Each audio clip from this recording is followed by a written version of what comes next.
这次鲍威尔可不可以续任？在那个之前就有消息，当时 Joe Biden 同时会面了2个人，一个是鲍威尔，一个是原来联准会的理事布兰纳德，最后公布他新的人事任命案，这是美国宪法赋予总统的人事任命。鲍威尔续任主席，虽然还是共和党时代任命的，副主席由民主党左派所喜欢的布兰纳德上位。那么基本上呢，这是 Joe Biden 他很注意到市场的稳定性，也做出了一个相当正确的人事任命。Breaking news out of the White House. We just got word on President Biden's choice to lead the Federal Reserve, and it's a very familiar name. 4 more years. Joe Biden picks Jay Powell for a second term as Fed chair. So the president followed your advice? Look, I don't want to say what I recommended, but I surely will say that I'm very pleased with his choice. 无论常考多时候，最终听取了党内何人谏言、内派意见，拜登依然在华府流言纷飞的最后关头，放弃了提名自家人，在未来4年掌舵美国联准会这个全球最重要金融机构的大好机会，而是选择在高通膨接棒其他内政议题，成为个人上任将满周年的施政梦魇之际，顶住民主党内波涛汹涌的党争压力，让专业考量走在联准会主席用人准则的最前头。Some will no doubt question why I'm renominating Jay when he was the choice of a Republican predecessor. Why am I not picking a Democrat? Why am I not picking fresh blood or taking the Fed in a different direction? Put directly, at this moment, both enormous potential and enormous uncertainty for our economy, we need stability and independence at the Federal Reserve. Jay has proven the independence that I value in the federal chair, in the Fed chair.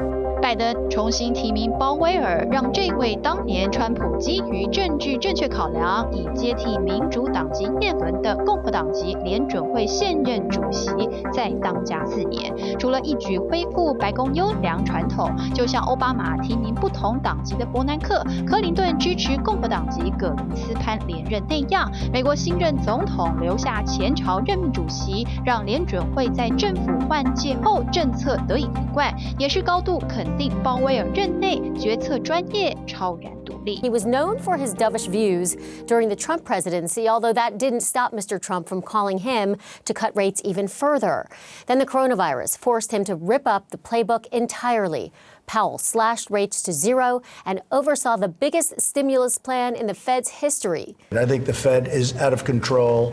I think what they're doing is wrong. I think it is more likely that the economy will grow in a way that will call for 2 interest rate increases over the course of next year. We're never going to take political considerations into account or discuss them as part of our work. 先是美洲贸易战期间，鲍威尔多次受川普施压，切勿升息，要求联准会万不可做出错误决策，抑制当下经济成长及陡升的股市。但最终，鲍威尔未向党籍总统屈服，而是根据经济现况、就业水平，让美国缓步升息。新冠疫情大流行紧接而来，他同样拿出果决判断力，大幅降息，稳住金融市场，避免了当时风声鹤唳的大萧条恐慌。1年后的现在，美国经济 V 型反弹，股市维持高档不坠。拜登自然寄望这位共和党籍联准会主席能继续超脱党派立场，以正确的利率决策带领美国走出30年来最严重的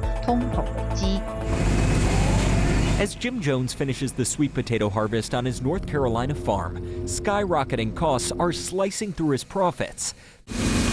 The price of fertilizer, fuel, and labor are way up with no ceiling in sight. How did your profit change this year? I would say maybe 10-15%. What about looking ahead to next year? I'd add that much more to it again. Inflation may be cooking up the most expensive Thanksgiving in history for families. The USDA says the average dinner cost is up 5%. The American Farm Bureau says it may be as much as 14%. Today, the economy is expanding at its fastest pace in many years, carrying the promise of a return to maximum employment. Challenges and opportunities remain, as always. The unprecedented reopening of the economy, along with the continuing effects of the pandemic, led to supply and demand imbalances, bottlenecks, and a burst of inflation.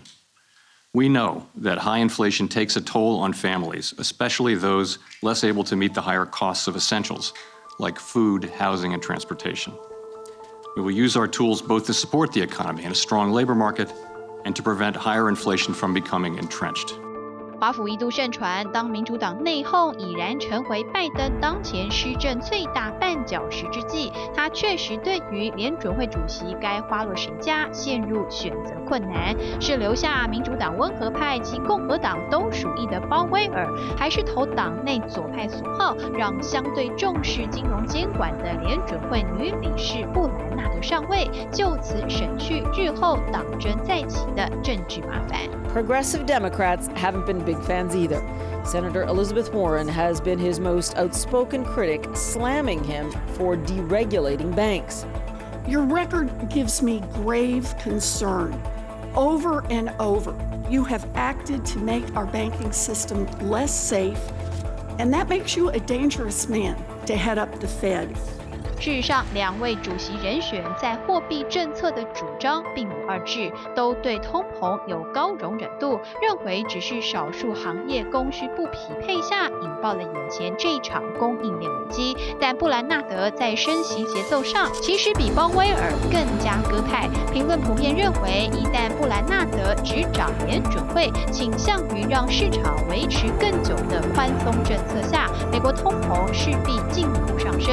若让鲍威尔留任主席一职，联准会或许较有可能在面对通膨继续失控飙涨后，适时踩下刹车。拜登显然在结合政治及经济的双重因素下，做出了留任鲍威尔，也拔擢布兰纳德由理事晋升担任副主席的决定。So I think having the two of them side by side was the White House trying to say that we heard you, we heard progressives, but Powell is really the person for the job. I'll tell you, it's also a vote for the idea that it is transitory, that inflation is not here to stay. Remember the Fed kept saying it was transitory, inflation was transitory. It doesn't feel very transitory, but the president is keeping with Jerome Powell here. 但就在联准会正副主席人选尘埃落定，留待参院表决，明年2月就任之际，联准会11月份最新会议纪要出炉，显示内部担心高通膨只会更久，暗示未来可能加快减债规模，也对提前升息保持开放态度。